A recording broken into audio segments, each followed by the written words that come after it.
Hello friends, मैं शिव नीचान आपका स्वागत करता हूं आपके अपने यूट्यूब चैनल पर। दोस्तों, आज की वीडियो यहां पर जो है जीएसटी में काफ़ी बड़े रिलीफ ऑर्डर को लेकर है। यहां पर जो है ये ऑनरेबल कोर्ट की तरफ से लैंडमार्क ऑर्डर जारी किया गया है और इसके बेस पर काफ़ी ज़्यादा नोटिस ऐसे होंगे जो कि यहाँ पर इनवैलिड होने वाले हैं।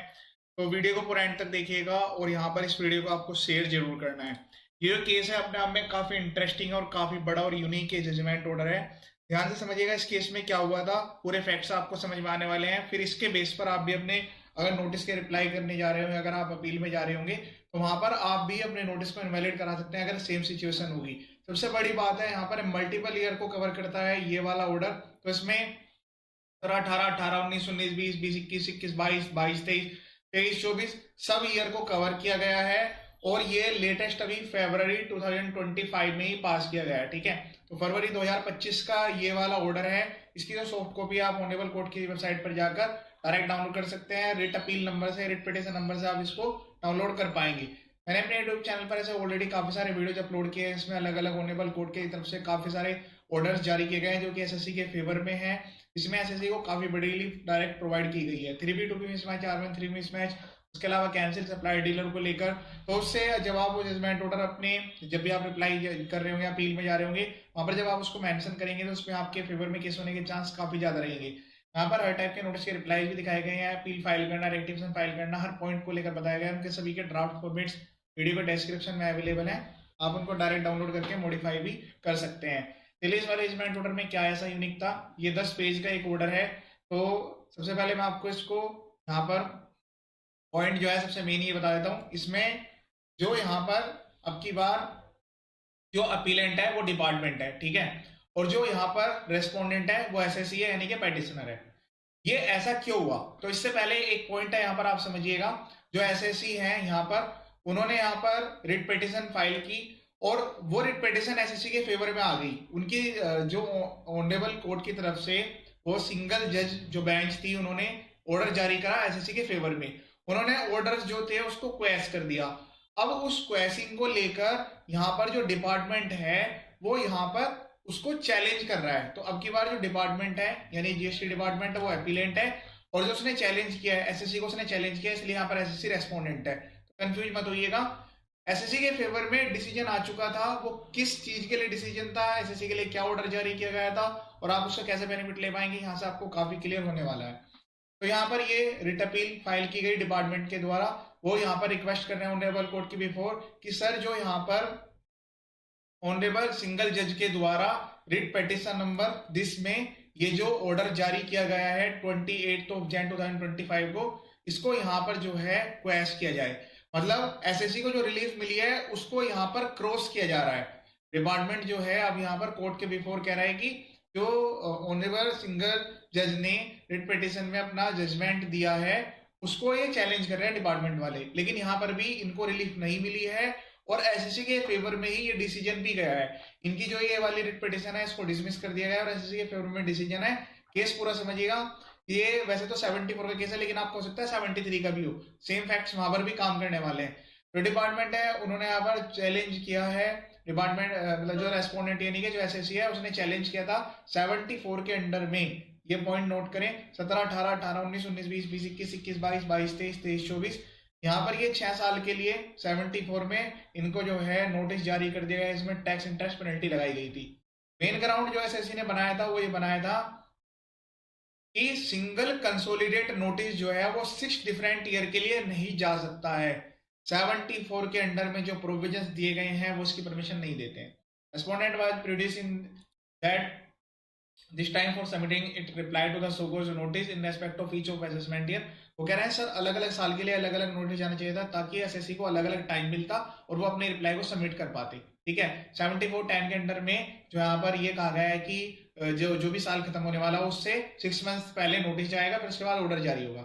In the particular it was the case of respondent SSC that on account of the hasty action of the part of appellate. मतलब ये डिपार्टमेंट है और ये एसएससी है। एसएससी के ऊपर डिपार्टमेंट ने जो कार्यवाही करी, respondent SSC was effectively denied an opportunity of cross examine. वो कह रहे हैं कि सर 6 साल का यहाँ पर टाइम आ गया, मुझे क्रॉस एग्जामिनेशन का टाइम नहीं मिला है, इसीलिए यहाँ पर जो है ये सोकोज नोटिस है ये इनवैलिड है।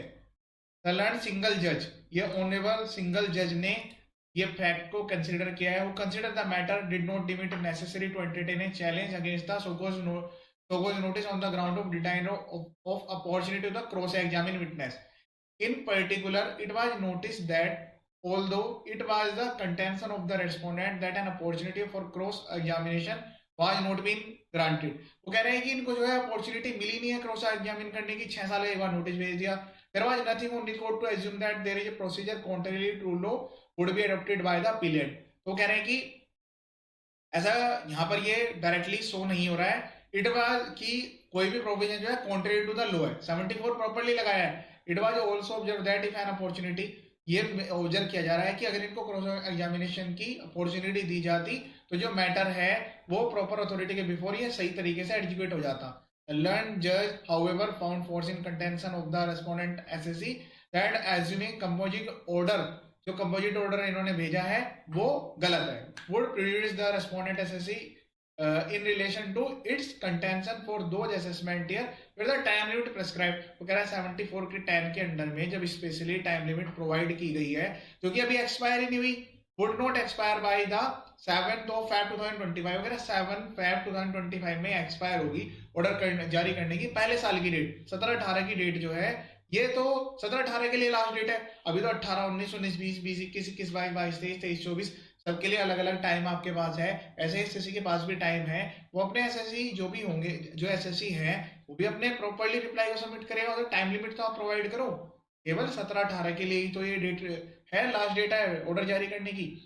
द लर्न जज therefore grant liberty to the appellant hearing to pass appropriate order. तो इसीलिए जो ऑनरेबल सिंगल जज थे उन्होंने डिपार्टमेंट को कहा ठीक है जी, आप एक काम करो, 6 साल में से आप 17-18 का जो आपने सोकोज नोटिस भेजा है उसको आप प्रॉपर्ली एजुकेट कर लो, reserving the right to authority to pass separate order. ये बात उन्होंने पहले बोल दी कि ठीक है आप अगले सालों के लिए अलग से इनको नोटिस दो और उसके बाद अलग से डिटरमाइन करो. ठीक है, तो इन्होंने ऑनरेबल सिंगल जज ने यहाँ पर जो केस है वो एसएससी के फेवर में कर दिया कि ठीक है भाई 17-18 का पीरियड एक्सपायर हो रहा है ना, तो आप एक काम करो 17-18 का एजुकेट कर लो, बाकी के लिए इनको अलग से सेपरेट नोटिस दो और इनको रीजनेबल अपॉर्चुनिटी प्रोवाइड करो. यहाँ पर रीजनेबल अपॉर्चुनिटी सबसे मेन पॉइंट है. ठीक है, in the appeal before us the contention of the department. अब ये जो डिपार्टमेंट है वो क्या यहाँ पर कंटेंशन कह रहा है, वो ये कह रहा है कि सर जैसे 17-18 का तो ठीक है, 17-18 का तो ऑनरेबल सिंगल जज ने भी बोला है. 18-19 ऑनवर्ड जो है वो कह रहे हैं सीजीएसटी एक्ट में कोई भी ऐसा प्रोविजन नहीं लिखा हुआ कि हमें अलग अलग नोटिस जारी करने होंगे. रेस्पोंडेंट एसएससी हैज फाइल्ड, जो रेस्पोंडेंट है उसने भी अपने रिप्लाई को फाइल कर दिया. Which statement were never recorded at a time of investigation, जिसको यहाँ पर रिकॉर्ड भी नहीं किया गया. According to the appellant therefore the request for cross examination of witness would only protect the proceedings and the learned single judge or not to have permitted the passing of separate order. तो वो कह रहे हैं कि single जज को जो है इनको ये परमिट नहीं करना चाहिए था कि अलग अलग ये ऑर्डर पास करेंगे. ठीक है, तो ये जो ऑनरेबल सिंगल जज ने जो ऑर्डर जारी कराया उसको चैलेंज कर रहे हैं. ठीक है, अब दोनों साइड की बात कंसिडर करने के बाद ये फैक्ट्स प्रॉपर्ली कंसिडर किए गए हैं. 74 के प्रोविजन सबसेक्शन 1, 2, 9 एंड 10 को यहाँ पर प्रॉपर्ली लिखा गया है. जहां पर डिपार्टमेंट को लगता है और 3 में से कोई भी चीज हो जाती है, एक तो यह है कि भाई फ्रॉड कराओ, दूसरा विलफुल मिसस्टेटमेंट या फिर सप्रेशन ऑफ फैक्ट, तीनों में से कोई भी चीज हो और उसमें टैक्स पे नहीं किया गया है, कम पे किया गया है या गलती से रिफंड हो गया है या इनपुट टैक्स क्रेडिट अवेल कर लिया और यूटिलाइज कर लिया. ये नहीं कि केवल अवेल करा है, केवल अवेल के केस में भी नहीं लगेगा. अगर आपने अवेल करा और पोर्टल पर भी बैलेंस है तब भी ये चीजें नहीं लगाई जा सकती है. ठीक है, तो इसमें क्लियरली लिखा गया है कि सेक्शन 50 का इंटरेस्ट के साथ पेनल्टी भी लगेगी, 100% तक की पेनल्टी है. ठीक है, प्रॉपर ऑफिसर जो है कम से कम 6 महीने पहले पास करेगा order. Proper officer shall after considering the representation, जो इनकी रिप्रेजेंटेशन है डिटरमाइन करेंगे टैक्स इंटरेस्ट पेनल्टी जो भी है. Proper officer shall issue the notice 9 के अगेंस्ट में ये ऑर्डर जारी करेंगे within a period of 5 years. Order जारी करने की टाइम लिमिट जो है वो 5 साल की है जिस दिन एनुअल रिटर्न फाइल की गई है. ठीक है, और अगर रिफंड गलती से हो गया तो जिस दिन रिफंड हुआ है वहां से काउंट होता है. It will be seen from the above extract. अब ये फैक्ट्स देखिएगा, क्लियरली यहाँ पर समझ में आ रहा है स्टेचुटरी प्रोविजन से कि जो 74 है वहां पर कहीं पर भी ये नहीं लिखा गया है कि आप एक साथ सारे ऑर्डर दो. प्रोविजन जो है 74(1) के वो रिक्वायर करते हैं प्रॉपर ऑफिसर को, वो से सब्जेक्टिव पावर्स प्रोवाइड करते हैं कि भाई आप जो है अगर आपको ऐसा लगता है कि टैक्स इवेजन हुआ है, सप्रेशन ऑफ फैक्ट हुआ है, बिल्कुल मिसस्टेटमेंट है, तो आप जो है 74 के लिए नोटिस जारी कर सकते हैं और फिर उसके बाद ऑर्डर भी जारी कर सकते हैं। Time limit is at least, time limit दी गई है 6 मंथ पहले की एजुकेट करने की। तो ये जो सारे टाइम लिमिट है तो एसएससी के पास भी है ना। 74 जो है 9 सबसेक्शन जो है इसका वो बात करता है टैक्स के डिटर्मिनेशन की, इंटरेस्ट की और पेनल्टी डिटरमाइन करने की, ठीक है। फिर 10 में जो है ऑर्डर जारी किया जाएगा, इसके लिए टाइम लिमिट दी गई है। तो यहाँ पर ये क्लियरली दिखाई दे रहा है कि प्रोविजन जो है प्रॉपर ऑफिसर को पावर दे रहा है कि अगर कोई टैक्स इवेजन एग्जिस्ट पाया जाता है तो फाइनेंशियल, जिस भी फाइनेंशियल ईयर के लिए है, तो उस साल से रिलेटेड वो अपने जो फैक्ट्स है वो क्रिएट करे और उसके बेस पर डिटरमाइन करे। सेट एक्सरसाइज, जो सेट एक्सरसाइज है उसके लिए कहा भी गया है कि अलग अलग साल के लिए, वो वहां पर क्लियरली लिखा हुआ है फॉर ईच ईयर, हर साल के लिए जब आपको टाइम लिमिट दी गई है तो आप एक साथ कैसे लगा सकते हैं। फाइल ईयर में भी many cases where the data available with the proper, हाँ ये ठीक है कि प्रॉपर ऑफिसर के पास डाटा होता है, उसके बाद कंडीशन होती है तो एक से ज्यादा के लिए भेज सकते हैं। लेकिन आइडियली जो है प्रॉपर ऑफिसर को सेपरेट नोटिस भेजना पड़ेगा। उसने तो टाइम दे रखा है कि 5 साल का आपके पास टाइम है, अलग अलग नोटिस भेजो, उसको अलग अलग एजुकेट करो ताकि जो एसएससी है उसको भी टाइम लिमिट प्रोवाइड की जाए। तो यहाँ पर जो है ये बिल्कुल क्लियरली कहा गया है कि एक साथ अगर कंसोलिडेट नोटिस गए हैं, आपके पास भी ऐसे अगर नोटिस आ रहे हैं और प्रोविजन लगाए गए हैं 74 के, तो वो इनवैलिड होंगे। ये वाला जजमेंट ऑर्डर को वहां पर सबमिट करें। इन्होंने एग्जांपल दिया है कस्टम एक्ट का। कस्टम एक्ट में कंबाइंड की जो है बात की जा रही है सेक्शन 28 से। इसी तरीके से सेंट्रल एक्साइज में भी 11 करके सेक्शन है, उसमें भी कंबाइंड की बात की गई है। लेकिन जो स्कीम है एजुकेशन की 74 में, इसमें जो टर्म यूज की गई है वहां पर जो एजुकेशन है वो वेरी करेगा for each financial year and every year, since it is not packed to the date of the so notice but to a period of 5 years. 5 years कहां से काउंट हो रहे हैं? From the date of funding of annual return. अगर ये भी 5 साल का एक साथ करना चाहते तो ये भी एक साथ प्रोविजंस में लिख देते, लेकिन जो लॉ मेकर है उसकी यहाँ पर ऐसी इंटेंशन नहीं थी। इसमें consolidated notice covering various financial year would be prejudice to NSSC, ये लाइन नोट करें और इसको आप वहां पर जरूर मेंशन करें। Prejudice to the SSC who would not get the full period, उसको जो है पूरा का पूरा पीरियड आप नहीं दे रहे एजुकेशन के लिए। If that period is circumscribed by the limitation period prescribed in the relation to a earlier financial year या assessment year. In other words, where in a situation such as present, the approximate expiry of limitation only in relation to the 1 year. ये वो वाली बात है कि जी यहाँ पर जो है केवल 17-18 के तो टाइम एक्सपायर हो रहा है, तो इसलिए जो आपकी कंटेंशन है कि आपको ये 17-18 के रिगार्डिंग नोटिस जारी करना है, ऑर्डर जारी करना है, ठीक है, तो हम आपको अलाउ कर रहे हैं, उसमें क्या दिक्कत वाली बात है। In relation to the others years cannot be rendered illusory by forcing upon the SSC the period of limitation prescribed under section 74। तो कह रहे हैं कि 17-18 का तो फिर भी ठीक है, लेकिन हम यहाँ पर ये नहीं कह रहे हैं कि आप सारे साल के लिए एक साथ ही इन्वोक कर दो और उसमें टाइम लिमिट दे दो कि इतने पीरियड के अंदर अंदर जो है आपको रिप्लाई करने हैं, इतने पीरियड के अंदर अंदर आपका जो है एजुकेशन होगा। यहाँ पर ये पर्टिकुलर ऐसा बिल्कुल भी मेंशन नहीं किया गया है।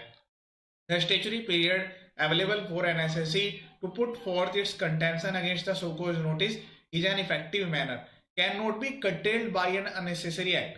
तो ये क्लियरली कहा गया है कि स्टेचुटरी पीरियड जो प्रोवाइड किया गया है एसएससी को, उसमें कंटेंशन नहीं होनी चाहिए किसी भी सोकोज नोटिस की, आप तुरंत के तुरंत इसका रिप्लाई करें, अभी एजुकेट कराएं, उसका राइट कर्टेल किया जा रहा है। Unnecessary act of the department के अननेसेसरी एक्ट की वजह से उसका जो राइट है वो कर्टेल किया जा रहा है। इन इशूइंग ए कंसोलिडेटेड सो कॉल्ड नोटिस, तो यहाँ पर कंसोलिडेटेड नोटिस अगर डिपार्टमेंट इशू करेगा तो उनका जो राइट है वो प्रॉपर्ली उसको अवेल नहीं कर सकते हैं। A consolidated notice that include therein a financial या assessment year in relation to the which the period for passing final order expire earlier। इसका पीरियड एक्सपायर हो रहा है उसके लिए आप फाइट करो। There is yet another aspect, दूसरा एस्पेक्ट भी समझिएगा। If a consolidated notice for various financial year, अगर अलग अलग सालों के असेसमेंट ईयर के कंसोलिडेटेड नोटिस चला जाएगा तो जो total amount tax penalty interest है वो इतना ज्यादा हो जाएगा, एसएससी के ऊपर बर्डन वो इतना बढ़ जाएगा कि वो उसका प्रॉपर्ली रेस्पॉन्ड नहीं कर पाएंगे, डिपेंडिंग अपॉन द जो भी नंबर ऑफ फाइनेंशियल ईयर है, कितने नंबर के लिए आप ये भेज रहे हैं, 1 साल 2 साल 5 साल कितने के लिए भेज रहे हैं, तो जो टैक्स इंटरेस्ट पेनल्टी है वो इतनी ज्यादा हो जाएगी कि प्रॉपर एसएससी जो है उसका रेस्पॉन्ड ही नहीं कर पाएंगे। तो आप ये जो प्रोविजन है इससे रिलेटेड जो आप ये टर्म यूज कर रहे हैं tax not paid, short paid या फिर input tax credit wrongly availed, तो इसका अपने आप में मीनिंग यहाँ पर जस्टिफाई नहीं होगा while stipulated the last date for passing the order, क्योंकि जो लॉ मेकर्स हैं उन्होंने ये प्रॉपरली ध्यान रखा है कि एक पर्टिकुलर डेट प्रोवाइड की है उस साल के लिए इतने पीरियड के अंदर ऑर्डर जारी होगा, उस पर्टिकुलर साल के लिए इतने पीरियड के अंदर होगा।